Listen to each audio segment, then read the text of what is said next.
My name's Cunningham. I'm the Library Director at Christian Brothers University in Memphis, Tennessee.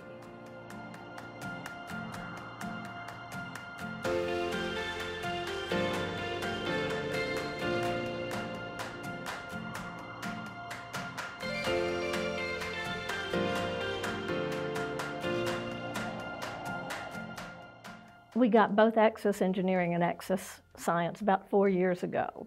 And the reason we got it was because we wanted Perry's. We use the platforms primarily for ebooks and textbooks. Our engineering students are the most apt to use ebooks on campus, so I was happy to get those. Our original engineering collection and paper was very old. And this gave us an easy way to add to the collection immediately and bring new material in that was automatically updated. The other nice thing is, with the automatic updates and a non-existent book budget, we're always getting new books, at least in engineering.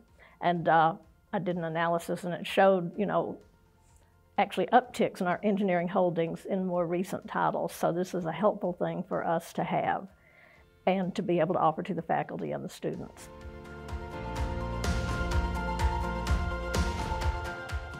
We meet with all incoming freshmen individually to make sure they know about primary resources in their majors. So for the engineers, Access Engineering is one of the things we show them. And we explain to them how they can get to more useful resources than just looking for a book in the catalog if they go there. We also do this for the science students because of the Shalms manuals, and particularly the ones who have math in their program, because math is the killer course for all of our students, and they're very happy to see things that will help them with their math skills. So they use the books in that manner, but I also know the engineering students are typically only looking for discrete pieces of information, so being able to search within Access Engineering for whatever they're looking for is very helpful to them.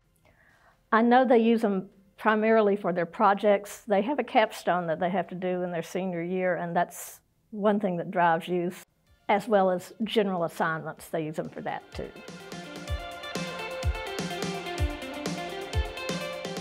We try to promote things as we get them, and if things look like they aren't being used, we go through a re-promotion process. But fortunately, Access Engineering gets respectable use. Sometimes a year it gets really good use, so it depends on the assignments and the time of year, the usage. Like March during midterms, that's when we get the primary use in Access Engineering. The majority of students are going in at that time, and I'm assuming it is for projects that are due for midterms. Well, if it was a resource that we saw that was not being used, I would go talk to the engineering faculty. I'd try to reinforce their knowledge that we had this resource for them. So it is, I have an engineering liaison. He would take part in this too, but it is sort of a one-on-one process that we have with our faculty. We are, like I said, a rather small school, so we're able to do this more readily than a large school could. This actually was an idea of a former engineering liaison. He's since retired, but he came up with the idea that as part of our orientation process, we have an orientation class, that instead of doing the big cattle call type classes where the students come in and learn about library resources and forget about them immediately, we should meet one-on-one with every incoming freshman for about 10 minutes. That's 10 to 20 minutes, that's all. We know the students' declared majors when they come in. Of course, they can always change their major, but so we try to tailor our meetings with them to their particular course of study. We'll show them the most basic resources and then one major resource from their discipline, so they will know what sort of things the library has for them. So we've had good luck with it. Even though the orientation class has no credit, they do get points, and it's a pass-fail course. So this is one of the easier points to fulfill, meet with a librarian for 20 minutes. We usually get about 70% of the students responding to it, so I think it's a fairly successful project. And I've also noted with the use of Engineering Access, it surges the month after we have our one-on-one meetings. So at least they're remembering it for a short while and making use of the resource, which suggests to me that they would go on and use it later. If they've used it once, they'll use it again. Well, that's sort of interesting. I was comparing our holdings to our peer holdings, and it was mainly about our lack of engineering resources.